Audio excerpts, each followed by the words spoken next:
Chapter 32. Once he was past the nosy vulture guards, Robin headed straight into the castle, making his way towards the grand hall where the archery tournament sign-ups were being held. But just before entering the hall, he took a sharp left, heading towards the castle gardens instead. He knew it was a risk, but it's hard to explain if someone discovered him. But it was also his best chance to find Marion. If caught, he could simply excuse his presence using his blindness. Had he taken a wrong turn? Oh, thank you, sir. You were so kind to help me find my way back. He found the gardens easily enough. They looked the same as he remembered them. The big apple tree in the center was heavy with fruit, and the flowers and bushes lining the paths looked well cared for, which he supposed made sense. This had been Prince John's mother's favorite place. The lion might not be interested in taking care of his subjects, but his mother's garden? Well, that deserved all the tender, loving care gold could buy. It was then that he spotted the archery target on the tree, hanging from a low branch. He was about to examine it when his ears caught a sudden whooshing sound, and an arrow flew past him, puncturing the bullseye. He whirled around, startled, ready to feign blindness again, until his eyes fell upon the lavender gown and matching veiled hat worn by the sweet-faced fox walking towards the tree, bow in her paw. She was humming to herself as she wandered down the rose-petaled stone path, and for a moment Robin just watched her, swallowing back a sigh before making his presence known. "You're getting quite good," he said as she reached up to pull the arrow from the target. "Though I suppose you had a great teacher." She practically leapt out of her skin at the sound of his voice. She turned around, her eyes wide and anxious. He grinned and saluted her, pulling off his hat and dark glasses to give her a better look at his face. "Robin," she cried, "is that really you?" He grinned, bowing low. "In the flesh, milady." He glanced back over at the tree, studying her handiwork. "Are you thinking of joining the tournament, then?" She shrugged. "I don't know," she said thoughtfully. "There is a very good prize." "So I hear," Robin replied, raising an eyebrow. She blushed. "I meant the golden arrow," she protested. Then she sighed. "In any case, I doubt I'd have much of a chance. I won a few matches while on the archery team at school, but there will be real contenders here at the tournament with years of practice." "Well, I'm happy to give you a few pointers if you think it would help," Robin said before he could stop himself. "You might remember I rather know my way around a bow." "That you do," Marion said with a laugh. "Maybe you need to enter yourself." "Ah, if only I could," Robin said grandly, shaking his head. "But alas, it seems I'm wanted elsewhere at the moment." He nodded his head at the castle wall, where a copy of his wanted poster hung, then gave Marion a searching look. She turned away, looking embarrassed. "Oh, right," she said. "That. I can explain." "I wager you can," he said with a lazy grin, "and I'd really love to hear the tale." He made a flourish with his cap.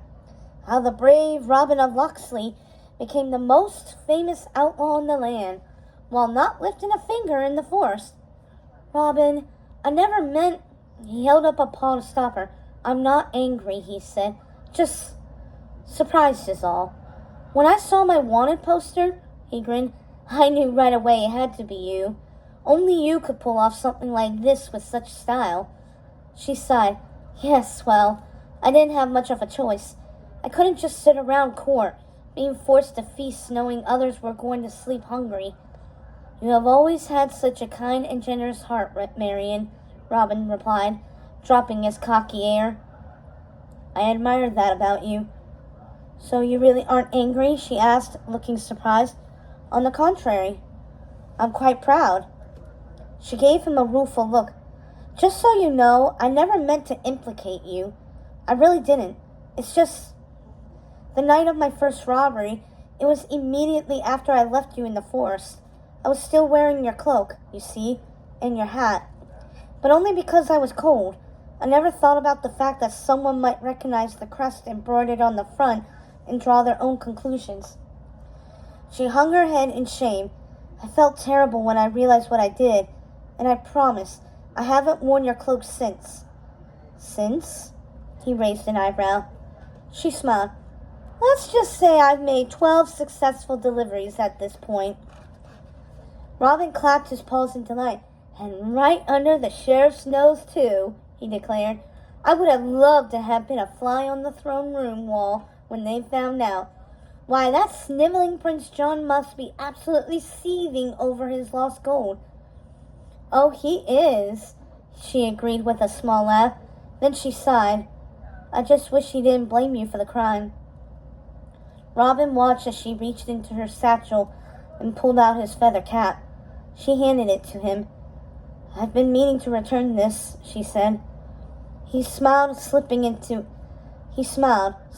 hat into his own satchel. Then he grew serious again. I'm proud of you, he said softly. But I have to admit, I'm also worried. You must know you're playing a very dangerous game, Marion. If you're caught, I'm not going to get caught. But, she frowned, I know what I'm doing, Robin. I'm not the same little kid that you left behind 3 years ago. I can take care of myself.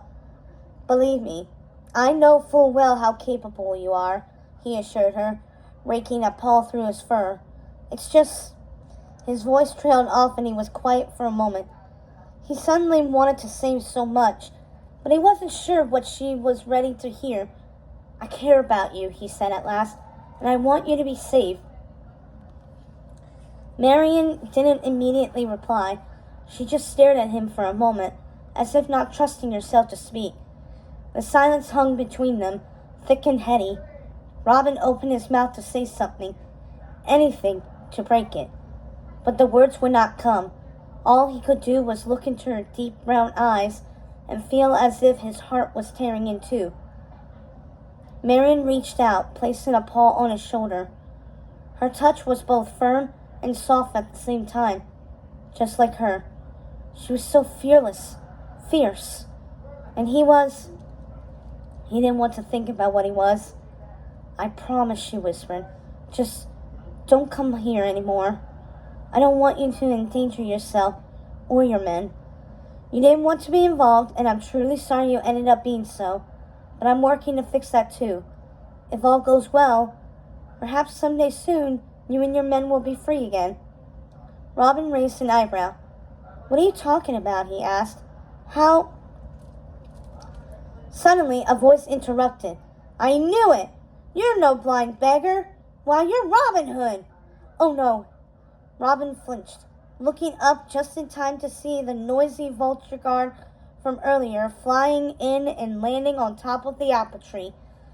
The winged creature stared down at the two of them, fury in his buggy eyes. Nutsy! Cried the vulture. Wake up and get the other guards, now! Robin's heart pounded. He turned back to Marion, who looked just as terrified as he felt. His mind whirled. He could likely escape if he moved fast, but he'd have to leave her behind, and he couldn't implicate her in the process. I'm going to grab your necklace, he whispered, a plan for me. When I do, I want you to scream, as loud as you can. Her eyes bulged. Robin, no! Marion, you must. If you don't, everything you've built up this will come crashing down. The animals need you. I won't ruin this. He heard the stomping of approaching guards. He reached out, plucking the necklace from Marion's neck. She gave him a horrified look. Then, to his relief, she started to scream. Help! Thief! She cried. Someone help me! Robin grinned. Lovely to see you again, Marion, he said, and then he took off running.